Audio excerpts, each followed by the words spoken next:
దోసల్లోకి, ఇడ్లీలోకి ఏట్లోకైనా ఎర్రగారం ఉంటే బావుంటది కదండీ! ఇంక తినాలనిపిచ్చిద్ది. ఈ మాట గాని మా ఆయన గాని ఇన్నాడనుకోండి, ఇంక గ్లాస్‌లో పోసుకొని నీళ్లు పోసుకొని తాగనంటాడు. ఎందుకంటే ఆయనకి అంత కారం అంటే అంత ఇష్టం ఉండదనమాట. ఇంక మా లడ్డుగాడు నేననుకోండి ఎంత మంచిగా తింటామంటే అంత మంచిగా తింటాము. ఈ నిన్న, మొన్న చట్నీలే కదా అని చెప్పి, ఈరోజైతే మటుకు ఎర్రగారం అయితే ఏస్తన్నానండి. మామూలుగా తెల్లగడ్డ, చింతపండు, ఇంకా ఎర్రగడ్డ, 2 టమోటాలు, కొంచెం ఉప్పు, కారం వేసేసి చక్కగా మిక్సీ పట్టిచ్చేస్తాననమాట. ఇంక తిరగమాత పెట్టేస్తాను. ఇంకెంత బావుంటదంటే అంత బావుంటదనమాట. కొంచెం సేపు ఉడికిచ్చానంటే, ఒక వారం రోజులున్నా గూడా ఎర్రగారం స్మెల్ రాదు. ఇంక చక్కగా కారం దోసలో, ఇడ్లీలోకి అన్నిటిలోకి పనికొచ్చిద్దనమాట.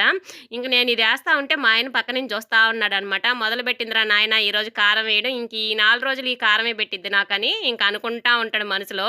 మనసులో అనుకునేదేముందిలెండి అప్పుడప్పుడు పైకి గూడా అంటా ఉంటాడనమాట. ఇంక నేనేం చేశాను, ఇంక గమ్ముగా ఏం తెలియనట్టు ఏసేసి ఇంక చక్కగా పెట్టేస్తాను.